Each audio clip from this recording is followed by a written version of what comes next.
Hey, what's going on? What's going on? It's your guy, man. I'm back, man. Hey, today we talking about East versus West, baby. We talking about philosophies today, man. You know, the difference in Eastern philosophy and Western philosophy when it comes to this food. Because we do have a very different way of, you know, looking at food and what it means to us and things like that. So even though I'm a Westerner, you know, I take a lot from the East side of things. You know, so that's what I'll be discussing, 8 ways that the Eastern part of the globe differs from the Western part when it comes to food. Now the first one, the biggest one, is the way we view food, the perspective on food. This is the biggest difference, in my opinion. When we look at what food means to us in the U.S., we have to be honest about it. You know, food is pleasure to us.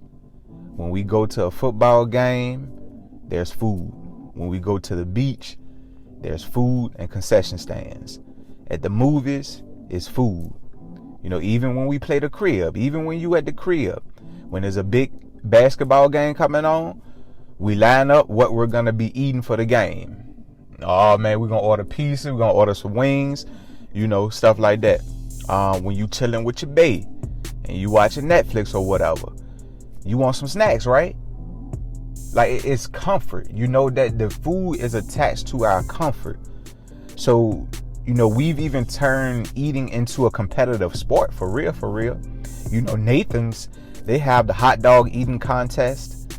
It's numerous pubs around the country that have cash prizes, you know, for if you can eat a 10-pound burger or 100 wings in one sitting, you know, stuff like that. So we found a way to incentivize gluttony.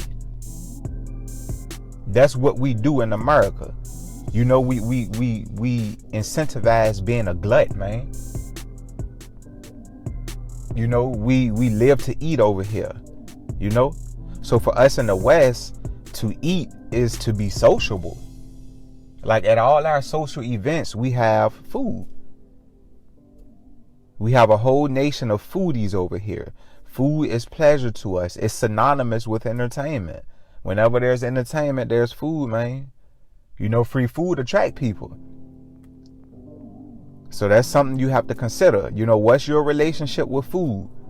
In the East, they eat to sustain life. They eat to live. In the West, we live to eat. So that's one of the biggest differences right there. The next one is portion size. In the East, you know, they prefer smaller portions of food.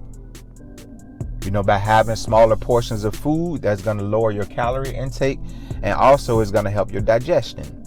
It's going to be easier to digest the food, and also it creates a control structure, because by limiting what you eat, how much you eat, that creates a lot of discipline within a person. When you can tell yourself, nah, I'm not going to eat the whole can of Pringles. I'm just going to eat a quarter of the can. Pringles are good, man. When you snacking, you messing with those snacks, man. Even what? That's their drop line, right? That's their tagline. You can't just pop one or something like that. You can't pop just one, some crazy nonsense like that. And it's real, man. You eat one, you want another one, before you know it, you're eating the whole can. So, you know, if you can limit that stuff, that creates a lot of discipline. The next one is fermented foods. Foods like miso soup and kimchi, they're staples in the East. And they're loaded with benefits, you know, to help keep your gut working properly because of the fermentation. So having those foods in regular rotation keeps the healthy bacteria balanced and fed. That's going to keep your gut flowing. It's gonna help do tons of things by keeping your gut in order. It helps keep you from getting sick. It helps your energy levels. It helps your digestion rates, all of that. Your gut is considered as your second brain. That's what some people call it. The next one is cooking methods. That's number 4. In the West, we love to deep fry, boy. You already know. We love to deep fry.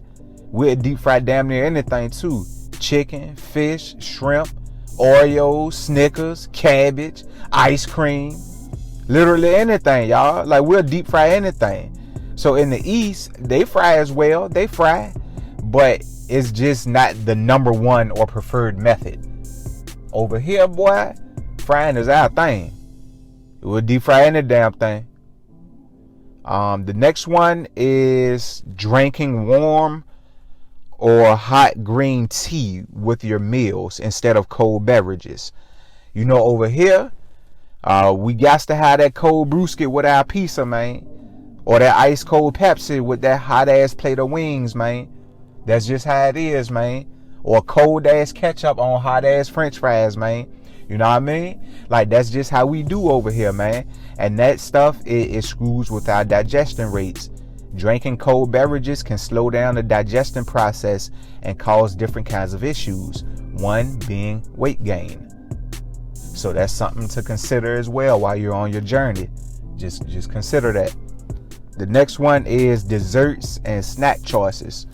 A lot of Eastern snacks are like rice-based snacks, seaweed-based snacks, nut-based snacks. So, you know, those type of snacks are, you know, they tend to be healthier for you.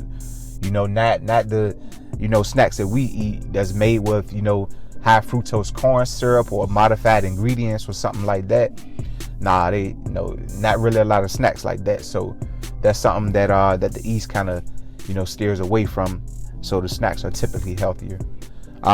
Number 7 is the medicinal perspective.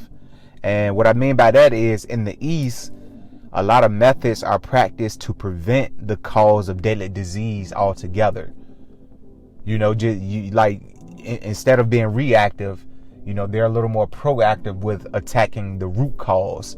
So you eliminate the whole cause as opposed to dealing with it when it comes on. So that's the biggest difference. So like meditative exercise like Tai Chi and other forms of karate are practiced to prevent obesity. You know, that type of stuff, it promotes your blood flow. It promotes your breathing abilities, the airflow in your body. You know, it's tons of benefits with that, like with karate and Tai Chi and stuff like that. You know, it's exercise. You know, even yoga. You know, yoga can get you ripped. If you do yoga right, it can get you ripped, man.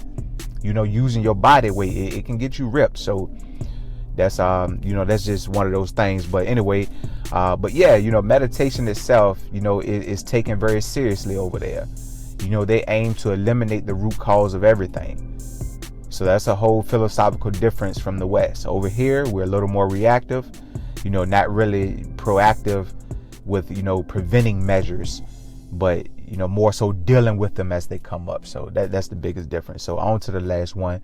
We got number 8, the staple dishes.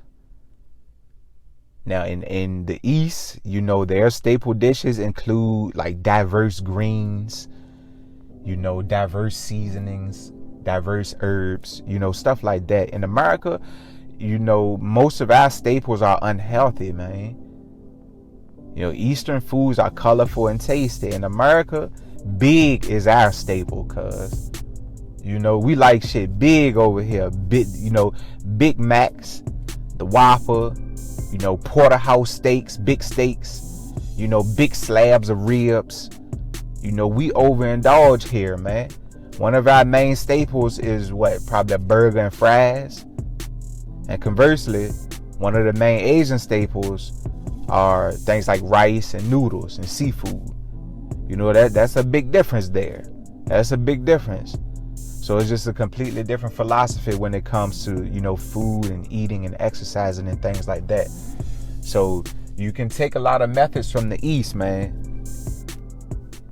I mention, you know, this because I take the Eastern approach most times. I meditate before I exercise. I cut down my portion sizes. I've expanded my vegetable palette.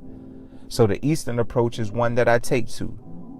So get creative and try some things out, and, you know, take your work to the next level. You know, see if you can figure out some things that you like. You know, pour from different sources. You know, I poured from a lot of different sources. I didn't just pour from, you know, Eastern practices. I poured from everything. I borrowed from everything, and I created something that worked for me. You can do the same, man. You can do the same. As always, think good things about yourself. Be better today than you were yesterday. Peace and blessings. I'm out, man.